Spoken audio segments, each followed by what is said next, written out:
केंद्र सरकार को जल्द ही भारतीय रिजर्व बैंक से बतौर डिविडेंड मोटा पैसा मिल सकता है। आज के खर्चा पानी में हम इसे पर विस्तार से बात करेंगे।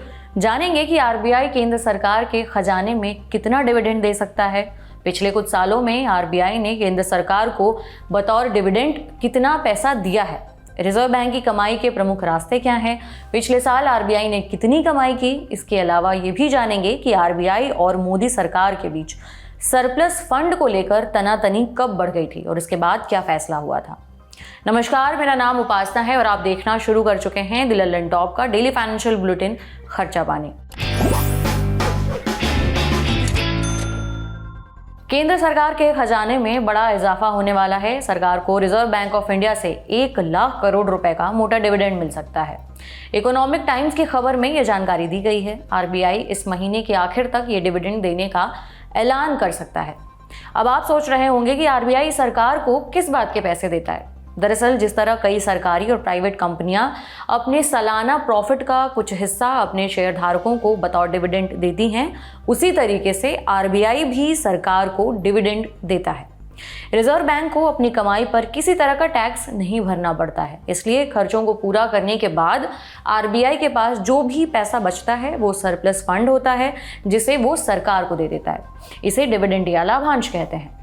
Reserve bank of India act 1934 के चैप्टर 4 के सेक्शन 47 में कहा गया है, रिजर्व बैंक मुनाफे से जो भी सरप्लस बचेगा उसे केंद्र सरकार को देगा। हालांकि इमरजेंसी ज़रूरतों को पूरा करने के लिए एक आरबीआई एक निश्चित रकम कंटिजेंसी फंड के रूप में भी रखता है। अब समझते हैं कि आरबीआई की कमाई का जरिया क्या है। आरबीआई की कमाई के कई तरीके हैं, कई जरिए हैं। रिजर्व बैंक की कमाई का जरिया है बॉन्ड की खरीद और बिक्री। इसके अलावा आरबीआई कमर्शियल बैंकों को कर्ज भी बांटता है, इससे भी आरबीआई को अच्छी कमाई हो जाती है। रेपो रेट पर आरबीआई बैंकों को कर्जा देता है। फिलहाल आरबीआई की तरफ से घोषित रेपो रेट 6.5% है। इसी तरह रिजर्व बैंक करेंसी की छपाई से भी पैसे कमाता है। करेंसी को छापने में रिजर्व बैंक को जितना खर्च आता है उस करेंसी की वैल्यू उससे ज्यादा होती है। मतलब छपाई की लागत से जितनी ज्यादा वैल्यू हुई उतना ज्यादा मुनाफा होता है। पैसे के मूल्य और इसे बनाने और इसे वितरित करने की लागत के बीच का जो फर्क होता है उसे सिग्नियोरेज कहते हैं। रिजर्व बैंक फॉरेन एक्सचेंज से भी अच्छी खासी कमाई करता है। इसके तहत विदेशी मुद्राओं का प्रबंधन और व्यापार शामिल होता है। विदेशी मुद्रा परिसंपत्तियों में निवेश से भी केंद्रीय बैंक की कमाई होती है। यह भी आरबीआई की आमदनी का हिस्सा है। रिजर्व बैंक की सालाना रिपोर्ट के मुताबिक साल 2023 में आरबीआई को कुल 2,30,000 करोड़ रुपए की कमाई हुई थी। मतलब केंद्र सरकार की तरफ से पिछले साल के बजट में जितने खर्च का अनुमान लगाया गया था, ये रकम उसका करीबन 5% है।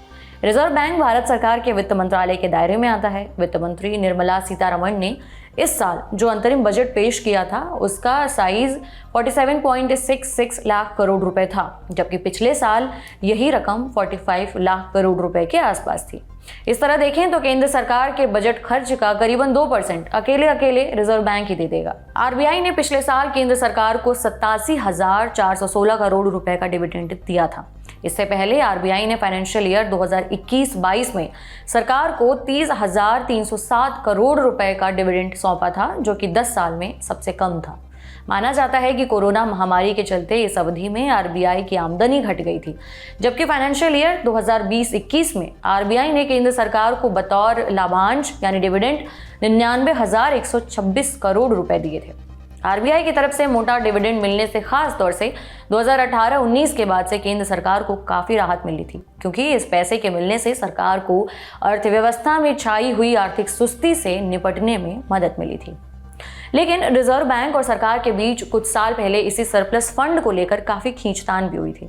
माना जाता है कि केंद्र सरकार के साथ सरप्लस फंड विवाद के चलते ही आरबीआई के पूर्व गवर्नर उर्जित पटेल ने इस्तीफा दिया था। इसके बाद आरबीआई के सरप्लस फंड में से केंद्र को कितनी रकम मिलनी चाहिए ये तय करने के लिए साल 2018 में आरबीआई के पूर्व गवर्नर बिमल जालान की अध्यक्षता में कमेटी बनाई गई थी। हालांकि आरबीआई का रिजर्व फंड तय करने के लिए इससे पहले भी 3 समितियां बनी थीं। 1997 में वी सुब्रमण्यम कमेटी, साल 2004 में उषा थोराट कमेटी और साल 2013 में वाईएस मालेगाम समिति। सुब्रमण्यम समिति ने 12% और थोराट समिति ने 18% रिजर्व की सिफारिश की थी। आरबीआई के बोर्ड ने थोराट कमेटी की सिफारिश नहीं मानी थी, बल्कि सुब्रमण्यम कमेटी की सिफारिश को ही जारी रखा था। मालेगाम कमेटी ने कोई आंकड़ा नहीं बताया था, लेकिन कहा था कि आरबीआई को हर साल पर्याप्त रकम ट्रांसफर करनी चाहिए। लेकिन रिजर्व बैंक ने बिमल जालान कमेटी की सिफारिशें मानते हुए साल 2019 में इसकी मंजूरी दे दी थी। बिमल जालान की अध्यक्षता वाली समिति ने अपनी रिपोर्ट में आरबीआई के सरप्लस कैश रिजर्व के ट्रांसफर का समर्थन किया था और सलाह दी थी कि इसका इस्तेमाल सरकार की मदद के लिए किया जाना चाहिए। इस कमेटी की सिफारिशें मंजूर होने के बाद रिजर्व बैंक ने केंद्र सरकार को पहली बार सबसे ज्यादा 1,76,000 करोड़ रुपए का सरप्लस फंड सौंपा था। बता दें कि साल 2018 में सरप्लस रकम का मुद्दा मोदी सरकार और आरबीआई के बीच तनातनी की वजह बन गया था। सरकार ने कहा था कि रिजर्व बैंक किसी भी अन्य सेंट्रल बैंक की तुलना में बहुत ज्यादा कैश रिजर्व रख रहा है और उससे ज्यादा डिविडेंड केंद्र सरकार को देना चाहिए।